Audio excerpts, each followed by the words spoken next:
भक्ति के स्थान अब क्या हो रहे हैं? बोले भक्ति के स्थान पूर्ण रूप से मनोरंजन केंद्र बन रहे हैं, और ये कहीं ना कहीं इस समाज के लिए सही नहीं है। क्योंकि भक्ति अगर ज्ञान और वैराग्य के बिना की गई तो बोले वो अंधकार की ओर ले जाएगी। भक्ति भी करें तो किसकी करें और कैसे करें, इसका भी निर्णय होना चाहिए। ऐसा नहीं है कि हमारी भक्ति है तो हम किसी को भी देवता बना लें, किसी को भी पूजने लगे। आप अगर धर्म के विरुद्ध किसी अन्य व्यक्ति की विशेष की अगर भक्ति करेंगे तो बोले उससे कल्याण होगा, बोले नहीं होगा, क्योंकि वेद में कहा गया। और हो क्या रहा है? अपनी अपनी कामना की पूर्ति के लिए हर व्यक्ति एक स्थान से दूसरे स्थान पर पहुंच रहा है। आज एक कामना पूर्ण नहीं हुई तो दूसरी जगह चला गया, और दूसरी जगह पूर्ण नहीं हुई तो तीसरी जगह चला गया।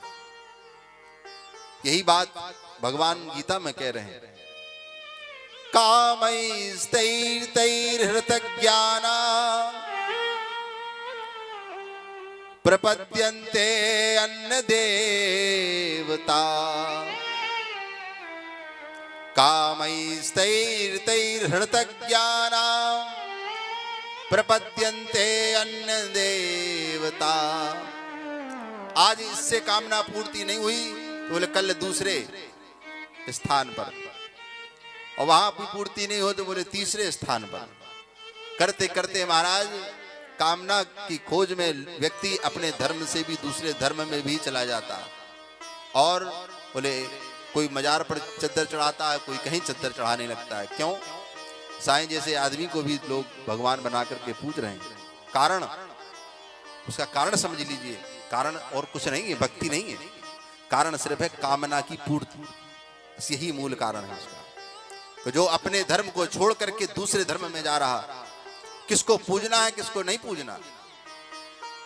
अरे प्यारे, जब तुमको इस पर विश्वास नहीं है कि ये भगवान नहीं है तो माइक का लाल कोई भी कहीं भी चला जाए, उसको कहीं विश्वास परमात्मा मिलेगा नहीं। तुमको अगर अपने पर विश्वास नहीं है तो कहीं भी चले जाओ, कहीं भगवान नहीं मिलेगा। एक जगह अपने मन को एकाग्र करके एक को ही मानिए, और वो वास्तविकता में वो नारायण ही है। कि हम कह रहे हैं ऐसा नहीं है तो भैया हम कथा कह रहे हैं इसलिए हम अपनी बढ़ोतरी कर रहे हैं इस ग्रंथ की, नहीं। नारायण क्यों है इसका भी प्रमाण देते हैं गुरुजन। बोले संसार में कितनी भी बड़ी पूजा हो, कोई भी बड़ी, छोटी से छोटी और बड़े से बड़ी, जब आचार्य सर्वप्रथम आचमन कराते हैं तो किसका नाम लेते हैं? केशवाय नमः, माधवाय नमः, नारायणाय नमः। अब उसके बाद बोले, उसके बाद फिर आपको पवित्र भी करते हैं। क्या बोलते हैं? अपवित्रा पवित्रो वा सर्वावस्थांगतोपि वः। और स्मरण किसका करते हैं? या स्मरेत पुंडरीकाक्षो शवः याभ्यंतरा शुचिः। उस पुंडरीकाक्ष का अगर आप स्मरण कर लीजिए तो बोले अंतःकरण भी शुद्ध हो जाएगा, बाहर का भी शुद्ध हो जाएगा। फिर उसके बाद संकल्प पे आइए, और आइए, एक प्रमाण नहीं है, तीसरा प्रमाण।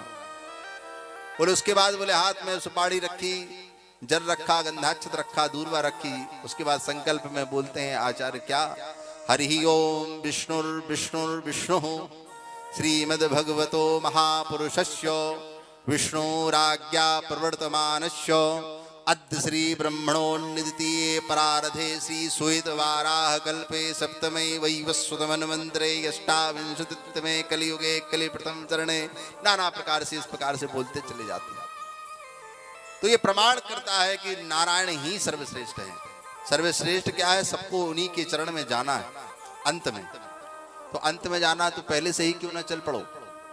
बड़ा सुंदर भाव आता है एक संत का, बोले पहले कीचड़ लगाओ और फिर बाद में धो। तो जब कीचड़ को धोना ही है तो ऐसे चलो कि कम से कम कीचड़ न लगे, ऐसे रास्ते पे चलो, है ना।